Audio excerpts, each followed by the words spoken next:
Throughout history, numerous opposition groups have leveraged foreign governments to overthrow regimes and seize power.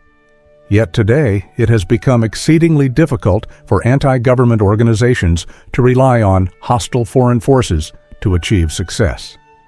They may never grasp that the world's logic has shifted. Clinging to past experiences only adds further farce to their inevitable failure. Carry on my wayward son. The 2025 Nobel Peace Prize was awarded to María Corina Machado. She is a Venezuelan opposition leader who served as a member of the Venezuelan National Assembly from 2011 to 2014, and has run as a candidate in presidential elections while experiencing repression from the Maduro regime. Upon learning of the award, she immediately stated, "I dedicate this prize to the suffering people of Venezuela and to President Trump for his decisive support of our cause."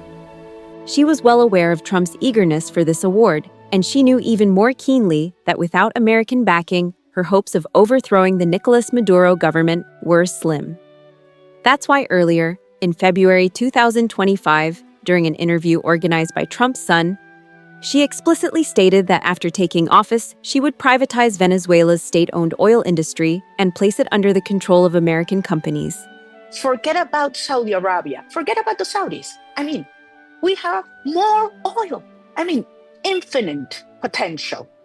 And we're going to open markets. We're going to kick off the government from the oil sector. We are going to privatize all our industry. Venezuela has huge resources: oil, gas, minerals, land, technology. And as you said before, we have a strategic location, ours from the United States. So we're going to do this right. We know what we have to do. And American companies are in, super strategic position to invest. This country, Venezuela, is going to be the brightest opportunity for investment of American companies, of good people that are going to make a lot of money. This is likely the predicament faced by all contemporary anti-government forces. In their quest for power, they are willing to betray the interests of the future nation with almost no pretense. This has been true throughout history, and it remains true in the present day.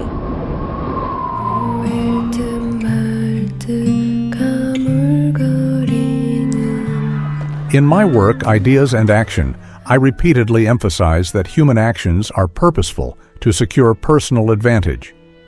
All anti-government activists seeking foreign aid understand this principle well. Historically, Britain's Glorious Revolution leveraged the power of Prince William III of Orange to achieve success, after which William III ascended the British throne. The October Revolution in Russia relied on the support of Germany's Wilhelm II for its success. To repay Germany, the Soviet Union agreed to an armistice with Germany and ceded vast territories of Russia. Such examples are countless, yet they all share a common trait.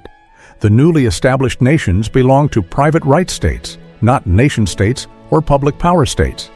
The nation-state originated from the Athenian citizen city-state. When Europe entered the feudal era, all states belonged to kings or noble alliances, not to the people. As I explained in my essay, Liberty is not negative, only exist, and none, it was only after the French Revolution that modern European nations began to gradually transform into nation-states, where state power belongs to all citizens. From then on, the state ceased to belong to individuals or specific groups. Therefore, if anti-government forces engage in resistance activities in the name of establishing a democratic system, then upon success, rulers who win through democratic elections will have no right to betray any national interests. Those who oppose the nation's struggle to achieve a democratic system cannot guarantee their own electoral victory, nor can they guarantee the empty promises of selling out the country made to secure foreign support. This is the predicament facing rebels in contemporary nations. They know full well that without substantial quid pro quo, it's difficult to secure genuine, full-fledged foreign support. Verbal moral support or modest funding to sustain opposition groups are merely the costs foreign governments bear in their own interest exchanges. utterly insufficient to fuel the rebels' ambition for power. No promise made by anti-government forces can be guaranteed fulfillment in a future state governed by public power, unless they intend to establish a state of private power.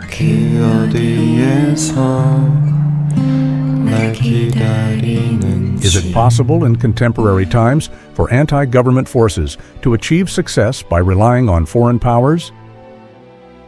Yes, this is the Russia-Ukraine model.